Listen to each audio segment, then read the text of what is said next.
제가 이제 교회에 있다가 이제 밤에 이제 집에 갈 때는 제가 이 불을 항상 켜놓고 가거든요. 예, 제가 켜놓는 이유는 뭐냐면, 교회에 오면은, 그래도 교회가 밝다. 예, 누구든지 교회 오면은, 처음 교회 왔을 때, 우리 교회는 밝다. 이런 이제, 그런 인상을 주기 위해서 항상 켜놓거든요. 교회가 어두우면 안 되잖아요. 그래서 이제 켜놓고, 제가 이제 겨울에는 난방을 틀어 놓습니다. 미리. 그래서 오늘도 이제 여기, 그리고 오기 전에 히터 틀어놓고 이제 유아실에 이제 이제 불을 넣어놨는데, 제가 틀어놓는 이유는 원래 전기세가 나가죠. 근데 교회에 오면 우리 교회는 따뜻하다. 그래서 교회에 오면 우리 교회는 밝다. 우리 교회는 따뜻하다. 이런 거를 이제 느끼게 하기 위해서 제가 미리 이제 불을 켜놓고 미리 이제 난방을 틀어놓거든요. 근데 여러분, 불이 환하다고 해서 또 여러분 난방을 틀어놓는다고 해서 정말 교회가 환해지고 정말 교회가 따뜻해지는 걸까요? 아닙니다. 여러분, 그냥 이거는 하나의 상징적인 거잖아요. 진짜로 교회가 밝아지고 진짜로 교회가 따뜻해지는 비결이 있습니다. 여러분, 그 비결이 뭘까요? 네, 그렇죠. 여러분 정답을 잘 알고 계십니다. 사랑이 가득해야죠. 네, 사랑이 가득해야 교회에 오면은 우리 교회 따뜻하다. 우리 교회 밝다. 이런 느낌이 있다라는 거죠. 근데 여러분, 사람이 영적인 동물이잖아요. 그래서 우리가 다른 교회 갔을 때, 그 느낌이라는 게 다가 아니지만은, 그러나 예배를 드려보면은, 이 교회가 대충 어떤 교회겠구나 하는 느낌이 온다라는 거죠. 여러분, 싸우는 교회, 갈라진 교회 가면은, 마음이 힘들잖아요. 그죠? 근데 여러분, 사람은 적더라도 이곳에 사랑이 가득하면, 우리 교회, 우리 참사랑교회 다니고 싶다. 그런 마음이 든다라는 거죠. 2026년, 우리 교회에 사랑이 가득했으면 좋겠습니다. 그래서 정말 여기 오는 사람들, 우리 참사랑교회는 참 밝고, 우리 참사랑교회는 참 따뜻하다. 그런 느낌을 받았으면 좋겠습니다. 오늘 제가 이제 올해 표 주제가 용서, 사랑의 시작입니다. 올해 우리 통합교단의 이제 주제입니다. 그래서 오늘 주제 말씀을 가지고 여러분과 함께 은혜를 나누고자 합니다. 여러분, 교회와 사랑 분리될 수 있을까요? 네, 분리될 수 없잖아요. 예수 그리스도, 우리 주님이 사랑 그 자체신데 어떻게 우리 교회가 사랑과 분리될 수가 있겠습니까? 근데 참으로 안타까운 거는 요즘 많은 교회들이 사랑보다는 분열과 갈등이 심하다라는 거죠. 그것이 참으로 안타깝더라고요. 초기 교회는 어땠을까요? 여러분, 초기 교회는, 초대 교회는 사랑이 가득한 것이었습니다. 그래서 우리 그리스도인뿐만 아니라 예수를 믿지 않는 사람들조차도 초대교회는 그곳은 사랑이 많다라는 것을 다 고백을 했다라는 것입니다. 180년 페레기네스의 죽음이라는 책을 써서 기독교를 비판했던 이 루시안이라는 사람이 있습니다. 기독교를 비판했던 사람입니다. 근데 이 사람이 기독교에 대해서 다음과 같은 기록을 남겼습니다. 그들은 서로 형제들이며 서로가 서로를 사랑하라고 가르쳤다. 그 형제들에게 도움을 줄 일이 발생하면 그들은 즉각적으로 도움을 베풀기를 주저하지 않았다. 이런 경우에 그들은 형제에 대한 배려를 아까워하지 않았다. 여러분, 교회를 다닌 사람이 아니라 반기독교인이 초대교회를 어떻게 봤냐는 거죠. 초대교회는 사랑의 공동체다. 이렇게 봤다라는 거죠. 그리고 초대교회의 유명한 교부였던 터틀리아는 이 그리스도인과 교회에 대해서 다음과 같이 말했습니다. 우리 그리스도인들이 많은 대적들에게 감동을 주는 것은 바로 재난과 어려움을 당한 자들에 대한 우리의 보살핌이며 우리의 사랑의 실천입니다. 그들은 이렇게 말합니다. 그들은 믿지 않는 사람들입니다. 그들은 이렇게 말합니다. 자기들은 서로를 미워하지만 그들이, 그리스도인이죠. 그리스도인들이 어떻게 서로를 사랑하는지를 보라고. 자기들은 서로를 죽이려고 혈안이 되어 있지만 그리스도인들은 서로를 위해 목숨까지 버릴 각오가 되어 있음을 보라고. 그리고 예수님을 믿지 않는 사람들, 세상의 사람들조차도 저 그리스도인의 그 사랑을 보라. 이렇게 말하고 있습니다. 그렇죠? 그들이 어떻게 서로를 사랑한지 보라고. 그들은 서로를 위해 목숨까지 버릴 각오가 되어 있음을 보라고. 여러분, 이러한 사랑이 우리 참사랑교회 사랑이 되길 원합니다. 3세기 이전의 교부들은 공통적으로 이런 말을 썼다고 합니다. 이것들은 다 내 것이라고, 내 것이니라고 말하지 말지니라. 이것들은 다 내 것이니라 라고 말하지 말지니라. 우리가 가진 것을 내 소유라고 말하지 말라라는 거죠. 이것이 초대교회의 가르침이었습니다. 우리가 가진 것을 그럼 어떻게 하라고요? 우리 형제들과 함께 나누라고. 이것이 초대교회의 정신이었다라는 것입니다. 그래서 그들은 이 자비와 사랑의 사역에 그들이 가진 것을 다 헌신할 수가 있었습니다. 오늘 이사야서 55장에 주님께서 우리를 초청하십니다. 55장 1절에 이렇게 말합니다.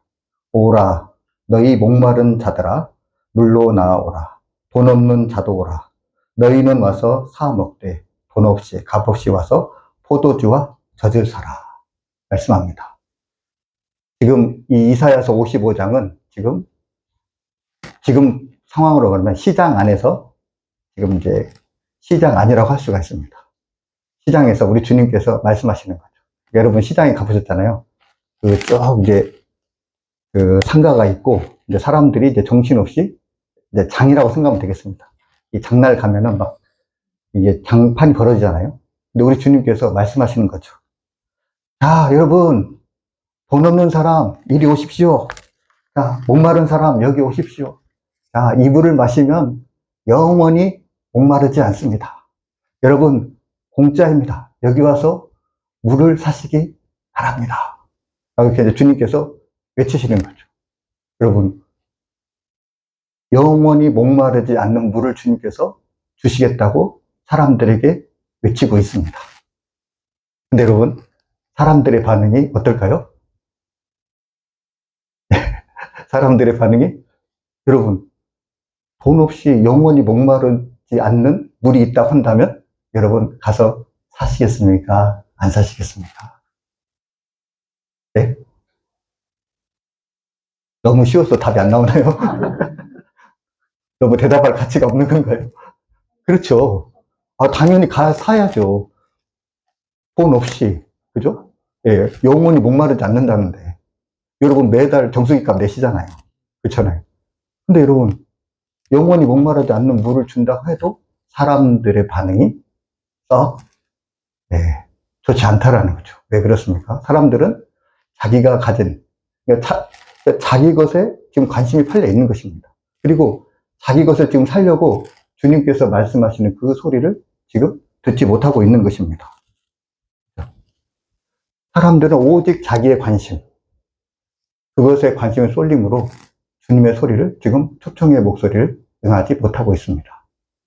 우리 아이들이 이제 우리 아내가 식사를 차리면 우리 아이들에게 이야기하거든요. 밥 차렸다, 밥 먹으러 와라, 이렇게 얘기하거든요. 근데 우리 아이들이 오지 않을 때가 있습니다. 특히 주일날은 오지 않는데 우리 아이들이 엄마가 밥 차렸다 오라 해도 두세 번 해도 안 오거든요. 왜 그렇습니까? 네, 우리 아이들이 1박 2일이라는 프로그램을 보고 있거든요. 네, 연예인들이 나와가지고 이렇게 게임하고 이렇게 즐기는 거를 애들이 그거에 너무 푹 빠져 있는 거죠.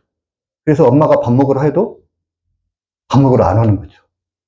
이런 것처럼 사람들이 지금 자기의 관심사에 시선이 팔려 있습니다. 그러니까 주님의 목소리에 지금 귀를 기울이고 있지 못하다라는 거죠. 사람들이 지금 푹 빠져 있는 것이 무엇입니까? 이것은 당시 바벨론 포로에 있는 이 유대인 포로 공동체의 한 말입니다. 지금 유대인들이 지금 바벨론의 포로에 끌려가고 있습니다. 70년 동안 포로 생활을 했습니다. 70년 동안 이제 포로 생활을 하다 보니까 이제 사람들이 서서히 이제 고국에 대한 생각은 잊어버렸습니다. 그리고 하나님에 대한 기억도 이제 희미해지기 시작했습니다. 그리고 이제 그곳에서 이제 자리를 잡고 이제 살아갑니다. 근데 여러분, 자리를 잡고 살아가면 그걸로 끝나는 것이 아니라 이 바벨론 문화에 그들이 이제 융화가 되는 거죠. 그래서 그들이 하나님을 섬겨야 되는데 누구를 섬깁니까? 우상을 섬기게 되는 겁니다. 그러면서 하나님께서 다시 이스라엘 백성들에게 이제 포로 생활이 끝났으니 다시 고국 이스라엘로 돌아가라고 지금 말씀을 하시는 것입니다. 그런데 이스라엘 백성들은 이미 그곳에서 우상을 섬기는 문화에 너무 익숙해져 버렸습니다. 그러니까 그들이 지금 이 우상에 정신이 팔려버린 거죠. 근데 여러분, 우상을 섬겼을 때 그들의 영적인 상태가 어떻다라는 것입니다. 그들이 우상을 잘 섬기지만 그러나 영적인 목마름과 갈급함이 있다라는 거죠. 주님께서는 그들에게 이 우상을 버려버리고 주님께로 다시 돌아오라고 말씀하십니다. 그럴 때 너희들이 느끼는 영적인 갈증과 공급함이 다 해결될 수 있다라는 것입니다. 이사야서 55장 7절에 이렇게 말합니다. 악인은 그의 길을, 불의한 자는 그의 생각을 버리고 여호와께로 돌아오라. 그리하면 그가 긍휼히 여기시리라. 우리 하나님께로 돌아오라. 그가 너그럽게 용서하시리라. 주님께서 우상을 버리고 다시 주님께로 돌아오라고 권면의 말씀을 하십니다. 근데 여러분, 여기서 이 너그럽게라는 말이 우리에게 많은 시사점을 주고 있습니다. 이 너그럽게라는 말, 그 말은 이 풍성하게 차고 넘치도록 용서하신다라는 말입니다.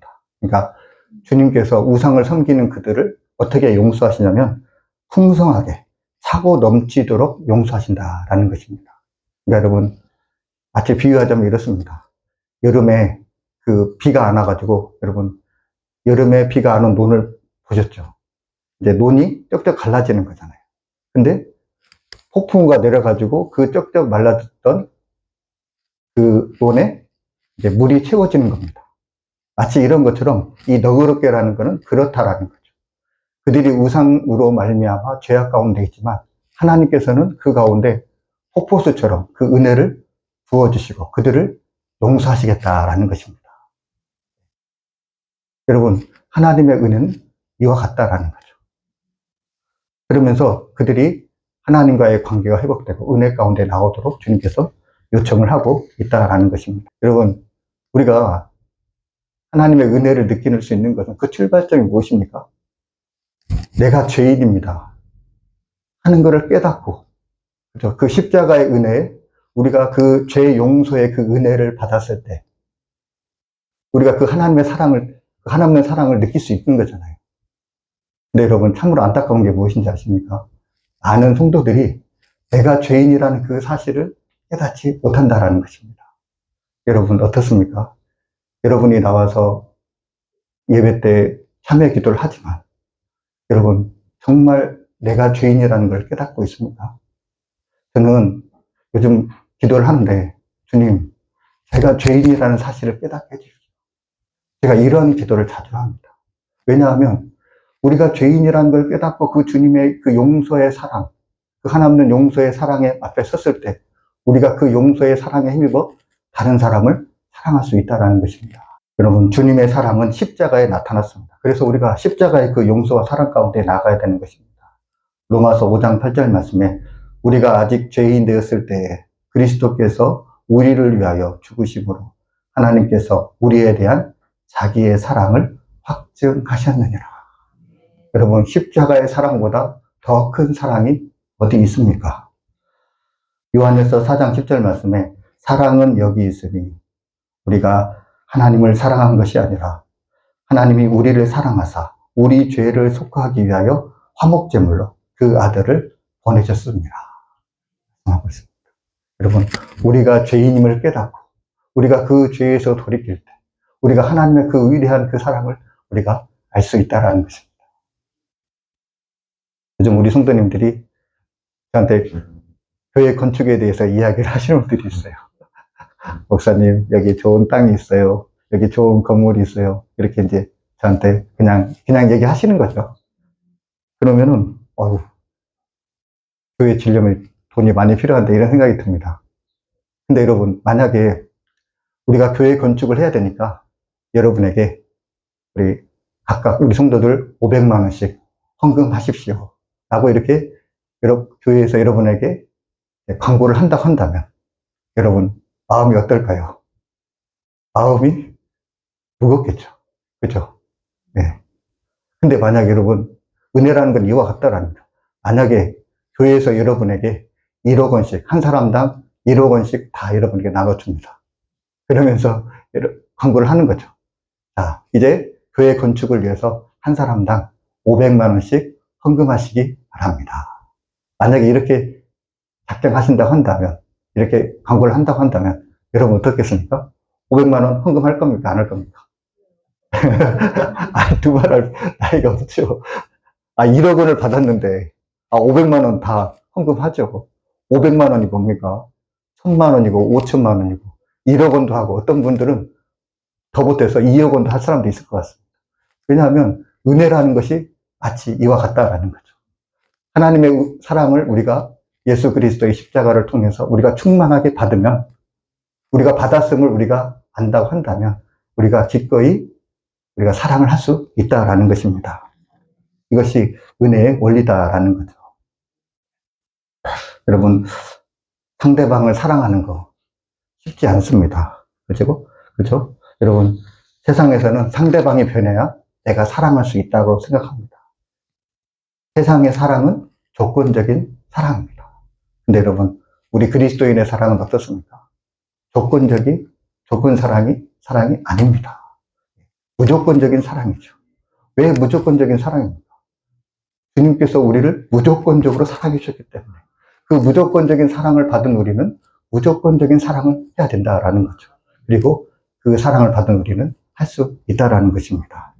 저와 여러분 무엇보다도 무조건적인 그 주님의 사랑을 하시는 저와 여러분이 되었으면 좋겠습니다. 그래야 저희를 통해서 정말 주님의 살아계심이 믿는 자들뿐만 아니라 믿지 않는 자들까지도 확인하고 그 주님께 영광을 올려드리는 그러한 역사가 우리 가운데 있기를 주님의 이름으로 축복합니다. 기도하겠습니다. 사랑의 주님, 그리스도 안에서 우리를 새 사람으로 불러주시고 성령으로 인치심을 주님께 감사드립니다. 우리 안에 남아있는 옛사람의 악독과 분노와 미움을 십자가 앞에 내려놓게 하여 주옵소서.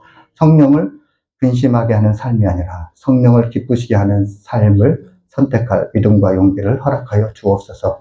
그리스도 안에서 먼저 용서받은 자로서 계산하지 않는 용서와 자비를 공동체에 흘려보낼 수 있도록 인도하옵소서. 상처 입은 관계들 가운데 십자가의 은혜가 흘러가 얼어붙은 마음이 녹아지게 하시고 화해의 길이 열릴 수 있도록 인도하여 주옵소서.